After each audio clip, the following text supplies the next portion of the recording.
Hi welcome back to my YouTube channel. So ಈ ನೈಟಿಂದ ವ್ಲಾಗ್ನ ಸ್ಟಾರ್ಟ್ ಮಾಡ್ತಾ ಇದ್ದೀನಿ. ಸೊ ನಾನು ಕೆಲಸ ಮುಗಿಸ್ಕೊಂಡು ಬರೋಷ್ಟೊತ್ತಿಗೆ ನಮ್ಮ ಮನೇಲಿ ಅವರೆಕಾಯಿ ಎಲ್ಲ ಸುಲಿದಿಟ್ಟಿದ್ರು. ಉಸ್ಲಿ ಮತ್ತೆ ರೊಟ್ಟಿ ಮಾಡು ಅಂತ ಹೇಳ್ತಿದ್ರು. ಹಾಗಾಗಿ ರೊಟ್ಟಿ ಹಿಟ್ಟೆಲ್ಲ ಕಲಿಸ್ಕೊತಾ ಇದ್ದೀನಿ. ಸೊ ಇದನ್ನ ಮಾಡೋದು ಯಾವ ಥರ ಅಂತ ಅಂದರೆ ನಾನು ಆಲ್ರೆಡಿ ವ್ಲಾಗ್ನ ಹಾಕಿದ್ದೀನಿ ಯೂಟ್ಯೂಬಲ್ಲಿ, ಒಂದ್ಸರಿ ಚೆಕ್ ಮಾಡಿ. ತುಂಬಾ ಸಿಂಪಲ್ ಆಗೆ ಮಾಡ್ಬೋದು ಹಿಟ್ಟು. ಅದನ್ನ ಮುದ್ದೆ ತರ ತೊಳಸ್ಕೊಂಡ್ ಮಾಡ್ತಾರೆ. ಬಟ್ ಅದೆಲ್ಲ ತುಂಬಾ ರಿಸ್ಕ್ ಅನ್ಸುತ್ತೆ. ಆರಾಮಾಗಿ ಈಸಿಯಾಗೆ ಮಾಡ್ಬೋದು ರೊಟ್ಟಿನ. ಸೊ ಆ ರೆಸಿಪಿ ಇದೆ. ಚೆಕ್ ಮಾಡಿ ವಿಡಿಯೋದಲ್ಲಿ. ಹಾಗೆ ಉಸ್ಲಿ ನೋಡ್ತಾ ಇದ್ದೀನಿ ಕೂಗಿದ್ಯಾ ಅಂತ. ಸೊ ನಮ್ದೇನಪ್ಪಾ ಅಂದ್ರೆ ಮನೆ ಸ್ವಲ್ಪ ಪೇಂಟ್ ಹೊಡಿಸ್ತಾ ಇರೋದ್ರಿಂದ ಮನೆಗೆಲ್ಲ ಸ್ವಲ್ಪ ಗಲೀಜ್ ಗಲೀಜ್ ತರ ಇದೆ. ಸಾಮಾನೆಲ್ಲ ಹರಡಿರೋ ತರಾನೇ ಇದೆ. Don't mind. ಸೊ ನಾನಂತೂ ರೊಟ್ಟಿ ಮಾಡೋಣ ಅಂತ ಇಟ್ಕೊಂಡೆ. ಸೊ ರೊಟ್ಟಿ ಎಲ್ಲ ತೊಟ್ಟೋದು ಅಂತಲ್ಲ, ಅಂದ್ರೆ ಒಂದು ವಿಡಿಯೋ ಕ್ಲಿಪ್ಸ್ನ ಹಾಕಿದ್ದೀನಿ ನೋಡಿ.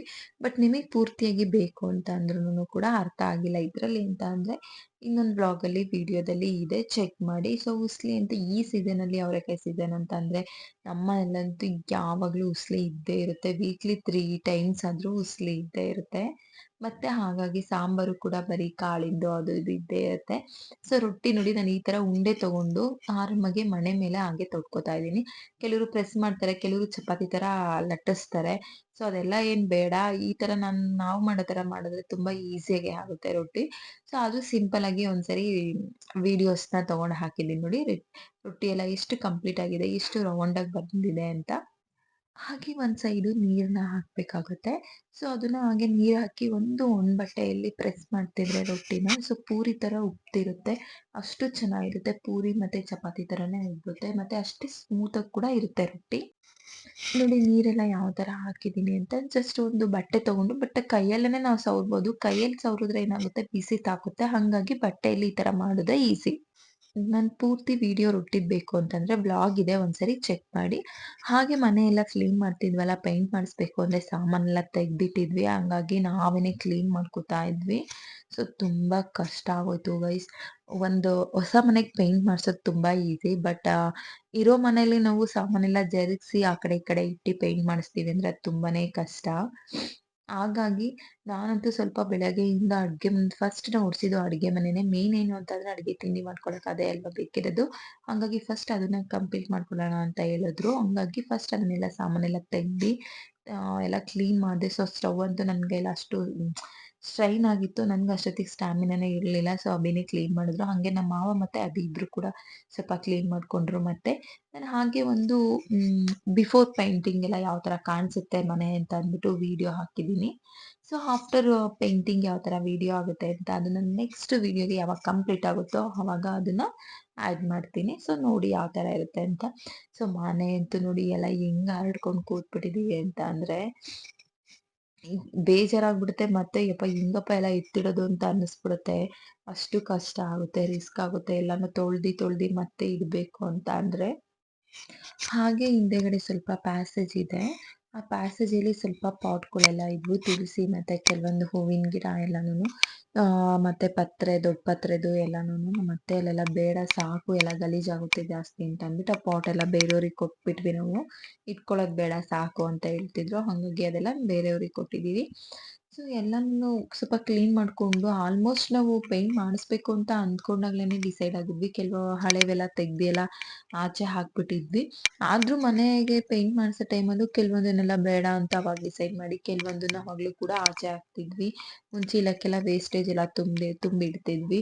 ಸೊ ಇದೇ ಆಗುತ್ತೆ, ಎಷ್ಟೇ ತೆಗೆದ್ರು ಏನಾದ್ರೂ ಒಂದ್ ಇದ್ದೇ ಇರುತ್ತೆ ಬೇಡ ಅಂತ. ಇದನ್ನ ತೆಗ್ದಿಡೋಣ, ಅದನ್ನ ತೆಗ್ದಿಡೋಣ ಬೇಡ ಅಂತ.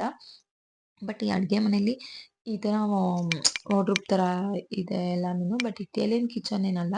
ಸೊ ಇದು 12 ಇಯರ್ಸ್ ಅವಾಗ ಕಟ್ಸಿರೋದಲ್ವಾ. ಸೊ ಅಷ್ಟೊಂದು ಇದಿಲ್ಲ ಅಡ್ಗೆ ಮನೆ. ಬಟ್ ಇವೆಲ್ಲ ಸ್ಪೇಸ್ ಇದೆ ಇಟ್ಕೊಳಕ್ ತುಂಬಾನೇ.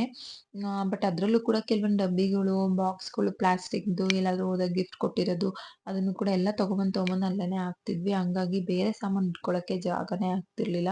ಸೊ ಆಕ್ಚುಲಿ ಒಳಗಡೆ ಎಲ್ಲ ಸ್ವಲ್ಪ ಪೇಂಟ್ ಆಗಿದೆ. ಹಂಗಾಗಿ ನಾನು ಅದನ್ನ ಅಡ್ಗೆ ಮನೆದೆಲ್ಲ ಆಗಿತ್ತು ಅಂತ ಹೇಳಿದ್ದೆ ಅಲ್ವಾ.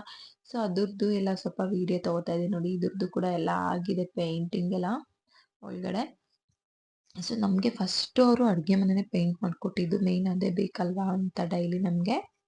ಸೊ ಎಲ್ಲರೂ ಸಪೋರ್ಟಿವ್ ಆಗಿ ಇದ್ದು ಎಲ್ಲರೂ ಒಂದೊಂದ್ ಕೆಲಸ ಮಾಡಿದ್ರೆ ಏನ್ ಅನ್ಸಲ್ಲ, ಬೇಗ ಆಗುತ್ತೆ. ಸೊ ಅದೇ ತರನೇ ನಮ್ಮ ಮನೇಲೂ ನಾವ್ ಹಂಗೆ ಒಬ್ರೊಬ್ರನ್ನ ಮಾಡ್ಕೊಂಡ್ವಿ, ಬೇಗ ಬೇಗ ಆಯ್ತು. ಸೊ ಈ ನೆಕ್ಸ್ಟ್ ವ್ಲಾಗಿಗೆ ನಾನು ನೆಕ್ಸ್ಟ್ ವ್ಲಾಗ್ ಆಗಿರ್ಬೋದು ಮತ್ತೆ ಯಾವಾಗ ನಮ್ದು ಅಡುಗೆ ಮನೆ ಮತ್ತೆ ಎಲ್ಲ ಪೂರ್ತಿ ಬಿಲ್ಡಿಂಗ್ ಫಿನಿಶ್ ಆಗುತ್ತೆ ಪೇಂಟಿಂಗ್ದು, ಸೊ ಅವಾಗಲೂ ಕೂಡ ಒಂದು ವಿಡಿಯೋನ ವ್ಲಾಗಿಗೆ ಸೇರಿಸ್ಕೋತೀನಿ. ಸೊ ನೀವು ಇರೋ ಮನೆಗೆ ಏನಾದ್ರು ಪೇಂಟ್ ಮಾಡಿಸಿದ್ರೆ ಏನೆಲ್ಲ ರಿಸ್ಕ್ ಆಯ್ತು, ಏನೆಲ್ಲ ಪ್ರಾಬ್ಲಮ್ ಆಯ್ತು ಅಂತ ಶೇರ್ ಮಾಡ್ಕೊಳ್ಳಿ, ಕಮೆಂಟ್ ಮಾಡಿ. ಸೊ ಈ ವಿಡಿಯೋ ನಿಮಗೆ ಇಷ್ಟ ಆಗಿದ್ರೆ ಕಮೆಂಟ್ ಮಾಡಿ, ಲೈಕ್ ಮಾಡಿ, ಶೇರ್ ಮಾಡಿ. ಹಾಗೇನೆ ಸೊ ನಮ್ಮನೆದು ಸ್ವಲ್ಪ ಅಡುಗೆ ಮನೆ ಆದಮೇಲೆ ನೆಕ್ಸ್ಟ್ 2 ಡೇಸ್ ಆಫ್ಟರ್ ಆದಮೇಲೆ ಹಾಲೆಲ್ಲ ಪೇಂಟ್ ಆಗಿದ್ದು. ರೂಮ್ ಅಂತೂ ನೋಡಿದ್ರೆ ಅಲ್ವಾ ರೂಮ್ ಎಲ್ಲ ಎಷ್ಟು ಗಲೀಜಾಗಿದೆ ಅಂತ. ಸೊ ರೂಮು, ಹಾಲು ಹಾಗೆ ಎಲ್ಲಾ ಕಡೆನೂ ಶಾನು ಅಂತೂ ಎಲ್ಲಾ ಕಡೆ ಮಾರ್ಕರ್ ಪೆನ್ ಅಲ್ಲಿ, ಸ್ಕೆಚ್ ಪೆನ್ ಅಲ್ಲಿ, ಪೆನ್ಸಿಲ್ ಅಲ್ಲಿ ಎಲ್ಲಾ ಕಡೆ ಬರ್ದಿ ಗಲೀಜ್ ಮಾಡಿದಾಳೆ. ಹಾಗೆ ಮನೆ ಕಟ್ಸಿ 12 ಇಯರ್ಸ್ ಆಗಿದೆಯಂತೆ. ಸೊ ಅವಾಗ ಪೇಂಟ್ ಮಾಡ್ಸಿದ್ದು, ಇಲ್ಲಿವರೆಗೂ ಪೇಂಟ್ ಮಾಡ್ಸಿಲ್ಲ. ಸೊ ಹಂಗಾಗಿ ತುಂಬಾ ಗಲೀಜಾಗಿತ್ತು ಮನೇಲಿ. ಅದ್ರ ಜೊತೆ ಶಾನು ಕೂಡ ತುಂಬಾ ಗಲೀಜ್ ಮಾಡಿದ್ಲು. ಪೇಂಟ್ ಮಾಡಿಸ್ಕೊತಾ ಇದೀವಿ ಹಂಗಾಗಿ ಮನೆಗೆ. ಸೊ ಇನ್ನೊಂದೇನು ಅಂತಂದ್ರೆ, ಇರೋ ಮನೆಗೆ ಪೇಂಟ್ ಮಾಡಿಸ್ಬೇಕು ಅಂದ್ರೆ ತುಂಬಾ ಕಷ್ಟ ಆಗುತ್ತೆ. ಸಾಮಾನೆಲ್ಲ ತೆಗ್ದಿಟ್ಟು ಮತ್ತೆ ಎಲ್ಲ ತೊಳ್ದು ವಾಶ್ ಮಾಡಿ ಇಡ್ಬೇಕು. ಹಂಗಾಗಿ ಸೊ ನಿಮ್ಗೆಲ್ಲ ಯಾವ ತರ ರಿಸ್ಕ್ ಆಗಿತ್ತು, ಈ ತರ ಏನಾದ್ರು ಪೇಂಟ್ ಮಾಡಿಸಿದಾಗ ಅಂತ ಅಂದ್ರೆ ಅದನ್ನ ಕಮೆಂಟ್ ಮಾಡಿ ಏನಾಗಿತ್ತು ಅಂತ. ಸೊ ಮತ್ತೆ ನಾನು ಈ ವಿಡಿಯೋ ಪೂರ್ತಿ ಬಿಲ್ಡಿಂಗ್ ಎಲ್ಲ ಕಂಪ್ಲೀಟ್ ಆದ್ಮೇಲೆ ಒಂದು ವಿಡಿಯೋ ಮಾಡ್ತೀನಿ. ಸೊ ಯಾವ ತರ ಕಾಣಿಸ್ತಿದೆ ಈಗ ಅಂತ. ಸೊ ಈ ವಿಡಿಯೋ ಎಲ್ಲರಿಗೂ ಇಷ್ಟ ಆಗಿತ್ತು ಅಂದ್ರೆ ಲೈಕ್ ಮಾಡಿ, ಕಮೆಂಟ್ ಮಾಡಿ, ಶೇರ್ ಮಾಡಿ.